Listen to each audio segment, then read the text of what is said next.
Bismillahirrahmanirrahim. Assalamualaikum warahmatullahi wabarakatuh. Kali ini bertemu kembali dengan Ibu Dewi dengan materi kita masih tentang kalor, yaitu kita bahas sekarang khusus tentang perpindahan kalor. Perpindahan kalor dapat terjadi dengan 3 cara, yaitu yang pertama konduksi, kedua konveksi, dan yang ketiga dengan cara radiasi.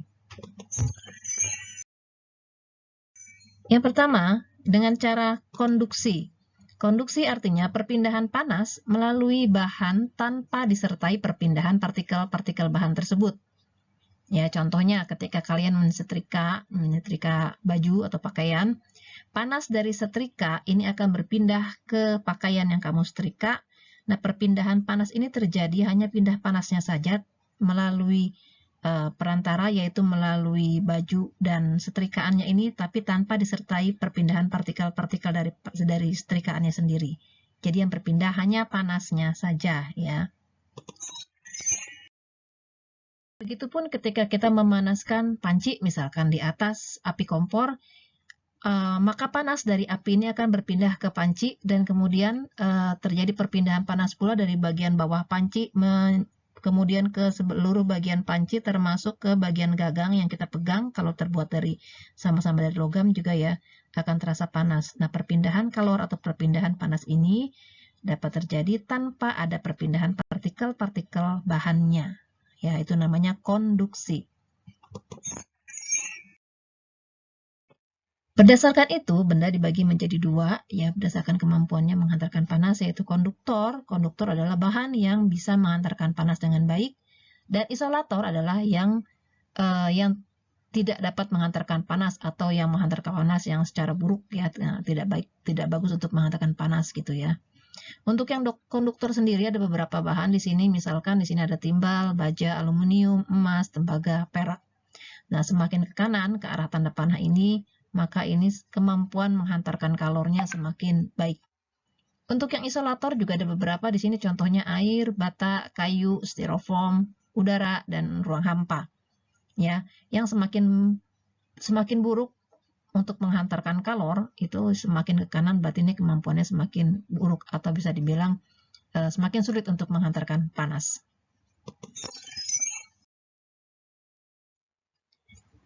Dalam kehidupan sehari-hari, misalkan kita temui ada konduktor dan isolator itu misalkan pada panci ya, pada peralatan masak yang kita gunakan untuk memasak, biasanya bahannya merupakan bahan konduktor karena bisa menghantarkan panas dengan baik.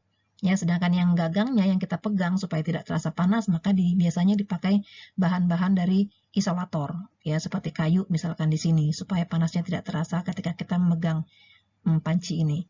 Ya, kemudian selimut misalkan, ketika kita merasa kedinginan, bagaimana caranya supaya panas tubuh kita itu tidak cepat keluar, ya, tidak cepat ke lingkungan sehingga kita tidak merasa terlalu dingin, maka kita menggunakan selimut.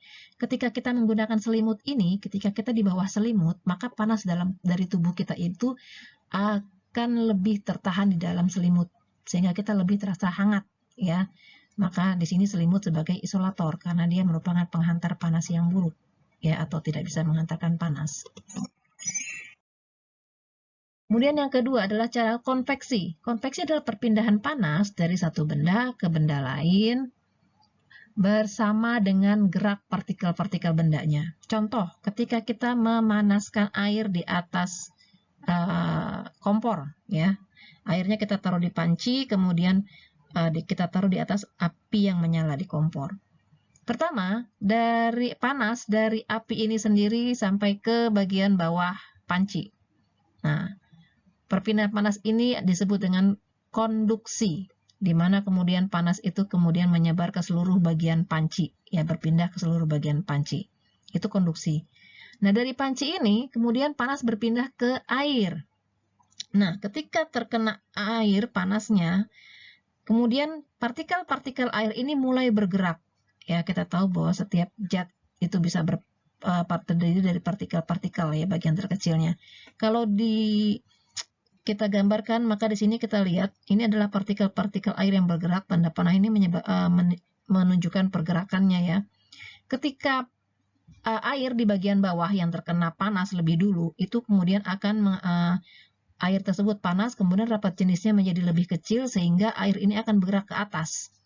Nah, karena terjadi kekosongan, maka partikel air yang di atas akan turun ke bawah. Nah, ketika yang di bawah partikel itu kemudian panas, dia akan bergerak lagi ke atas terus sehingga terjadi sirkulasi terus begitu. Ya, sehingga nanti airnya panas akan menyebar ke seluruh bagian air ini. Nah, ini yang disebut dengan konveksi karena panas berpindah di air itu bersamaan dengan gerakan partikel-partikel airnya. Begitupun peristiwa konveksi ini terjadi pada udara di atas daratan dan lautan. Sehingga kita tahu ada yang disebut dengan angin laut dan angin darat. Pada siang hari, karena pada siang hari daratan lebih cepat panas, ya, ketika panas maka udara di sini akan naik. Udara naik sehingga kemudian ke atas, ya, ke atas dari daratan. Nah, kekosongan udara di daratan ini akan terisi oleh udara dari laut, akan bergerak. Sehingga terjadilah sirkulasi seperti ini, kalian lihat ya sirkulasinya. Nah, inilah disebut dengan angin laut. Ya, angin laut yang terjadi pada siang hari. Sebaliknya pada malam hari, daratan itu lebih cepat dingin. Ketika lebih cepat dingin, sedangkan berarti yang lebih hangat adalah pada di lautan. Sehingga di sini udara di lautan akan naik. Nah, kekosongan udara di laut ini akan terisi oleh udara yang dari daratan, akan mengisi ke sini. Sehingga terjadilah pergerakan udara yang kita sebut dengan angin. Nah, yang terjadi pada malam hari ini disebut dengan angin darat. Ya, pada siang hari angin laut, pada malam hari angin darat. Konveksi juga terjadi pada beberapa peralatan yang biasa kita gunakan di rumah, misalkan di sini pada hair dryer, pada oven, ya, pada pemanggang roti ataupun pada alat pemasak nasi yang ada di rumah kita. Ya, itu konveksi. Yang ketiga adalah perpindahan panas dengan cara radiasi, yaitu perpindahan panas tanpa memerlukan medium perantara. Jadi langsung. Misalkan panas matahari ke bumi. Nah, ini langsung ya. Ini disebut dengan radiasi. Atau contoh, ketika kita sedang camping, di sini kita biasanya karena kita merasakan dingin suhu di daerah camping itu, nah supaya kita lebih hangat, maka kita biasanya membuat api unggun.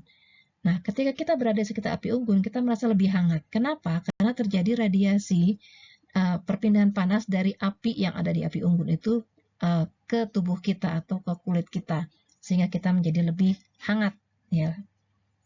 Nah, ini namanya radiasi. Jadi, panas yang berpindah tanpa medium perantara.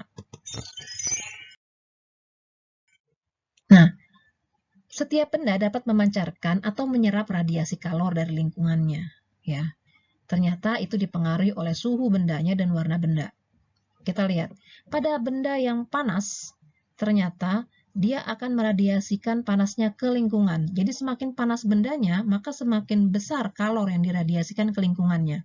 Kalau tanda panah ini mewakili radiasi panas, maka tanda panah ini artinya dia meradiasikan panas ke lingkungan, ya, keluar. Beda dengan air misalkan yang tidak panas, maka ada radiasi ke lingkungannya pun tidak terlalu banyak seperti air yang sedang mendidih ini misalkan. Ya, jadi semakin panas atau semakin tinggi suhu benda, maka semakin besar kalor yang diradiasikan ke lingkungannya. Yang kedua, semakin luas permukaan benda panas, semakin besar pula kalor yang diradiasikan ke lingkungannya. Jelas ya. Misalkan ini panci, kita tahu luasnya panci seperti ini. Nah, kemudian ini gelas. Kalau sama-sama kita masukkan air yang masih panas, maka jelas radiasi kalor itu lebih besar ketika kita akan lebih besar dirasakan ketika kita berada di dekat panci ini, karena dia permukaannya lebih luas dibandingkan ketika kita di dekat gelas. Ya, karena permukaan gelas kan lebih kecil. Ya, jadi semakin luas permukaan benda panas, semakin besar pula kalor yang diradiasikannya. Berikutnya, kalau suhunya rendah. Nah, semakin rendah suhu benda, semakin besar kalor yang diterima dari lingkungannya. Nah, ketika tadi kalau benda itu panas, maka dia akan meradiasikan ke lingkungan, ya, keluar. Tapi kalau benda itu dingin, maka dia akan menerima kalor dari lingkungannya. Ya, ketika di sini misalkan ada 2 gelas yang satu diisi air biasa, ya, air dengan suhu yang hampir sama dengan suhu lingkungannya. Kemudian ini air yang diisi dengan air es, dengan es batu ya, air dengan es batu. Maka air yang banyak es batunya ini, yang lebih dingin ini akan lebih banyak menyerap panas ya dari lingkungannya.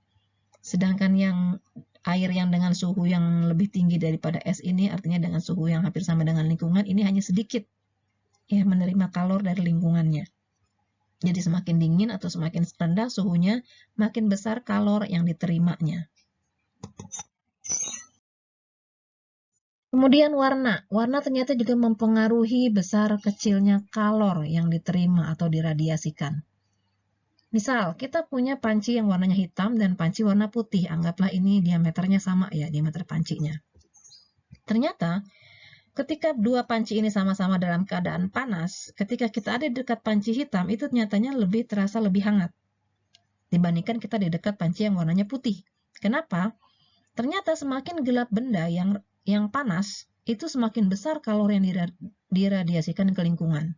Ya, jadi kalornya lebih banyak pada benda yang warnanya gelap ketika benda ini panas dibandingkan benda yang warnanya lebih terang ketika sama-sama panas ya, tapi kalor yang diradiasikan dia lebih sedikit.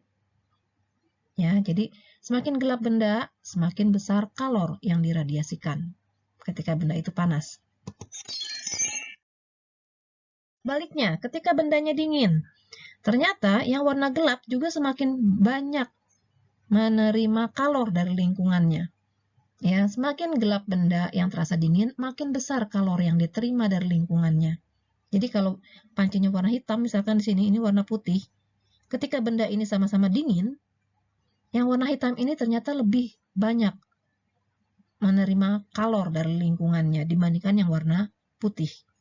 Ya, jadi warna benda ternyata mempengaruhi. Semakin gelap bendanya, ketika benda itu dingin, maka dia akan semakin besar menerima kalor dari lingkungannya.